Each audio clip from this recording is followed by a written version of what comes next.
Hello, my name is Daniel G. Wilson, and this is DGAW Spotlight. Today on Spotlight, I'll be talking to Drive. Hello, Drive. Hi, gentlemen. How are you? All right, we are well. We're well. We're real well. We're well.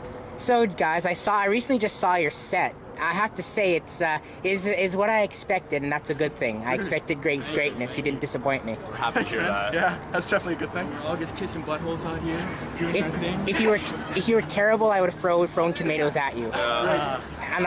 You wouldn't be interviewing us. And I stuff rocks. And I stuff rocks in my tomatoes. But Shout out to my bodyguard, get my bodyguard in there. hello.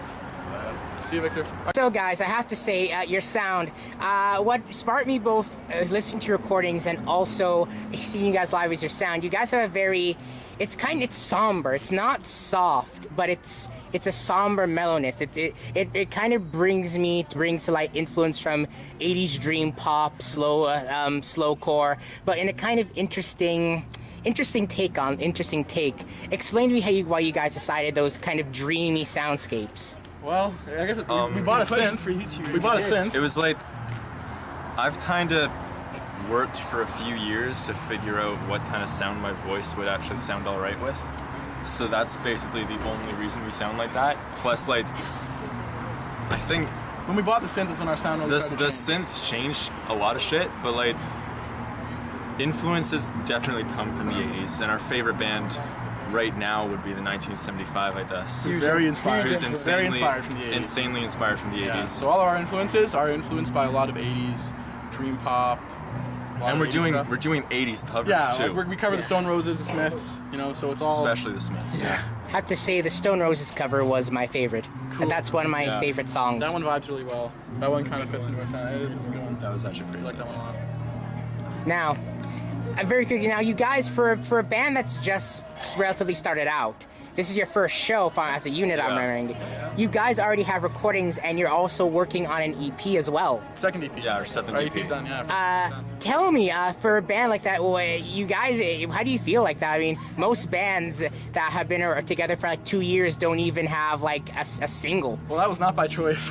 we had when we first started out, we had no drummer. It was just me and Luke, and we were auditioning drummers for a while, and that went awfully. So we just started to kind of write things with this guy that was just kind of jamming with us. He wasn't really in the band, so we couldn't play shows because we didn't have anybody to play drums for us. So we just spent a lot of late nights in my basement writing and recording our EP. We recorded a lot first because that's all we could do at that time. Yeah, we didn't have anybody to play with us live. So. Amazing. But now we have Danny. Oh, yeah. So he's been filling that spot very nicely. So yeah, now that we found that fourth guy, and then we booked a show, and now we're here. As soon as possible. Yeah. Because we've had these tracks for a while now. A few of these we've been playing for a year. Yeah. Like Yeah. the seventh song we played, Yeah, Queen was we like don't even have it released yet. It's our literally the second seventh song we wrote, Yeah. which is going to be on the set. Like a lot of the stuff we're playing now is on the seventh EP as opposed to the first. Amazing. Well, I have to say, you guys don't sound like a band that's basically recorded yourselves. Essentially, I have to give you that. Cool. Yeah. So, now, We had some great engineers though. Yeah, we did. Okay, we recorded the tracks themselves in Matt's basement, but we took them to like Phase 1 Studios in Toronto.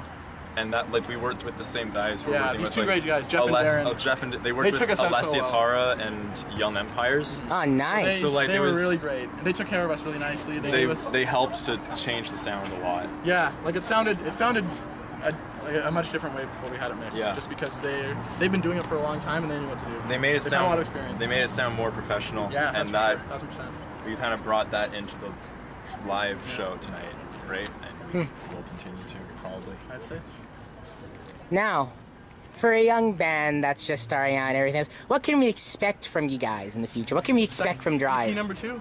Second EP, more shows. Now that we know that we have a set that's actually long enough that we can play for. Now that Apparently we need encore songs. Yeah. All right. I think we're missing Yeah. the wet band. And any last words for the people? Not really. Thank Oh you. yeah, John Stick Crow. around. Check him out. Dope band. Yeah. John Crow. Harsh Noise. It's pretty dope. But yeah, Wow. we're on Bandcamp. We're on Facebook. We're on Twitter. We're on Instagram. We have a YouTube. There's stuff. It's out there. We want to make friends with our fans. Just come talk With to our us. fans. Just come. Give you guys We don't have friends. kisses. We don't have friends. So Right on the lip. do us a favor. All right. What? Well, thank you guys. Thank you. This was great. First show, first interview all in Yeah. one night. This is All at nice. once.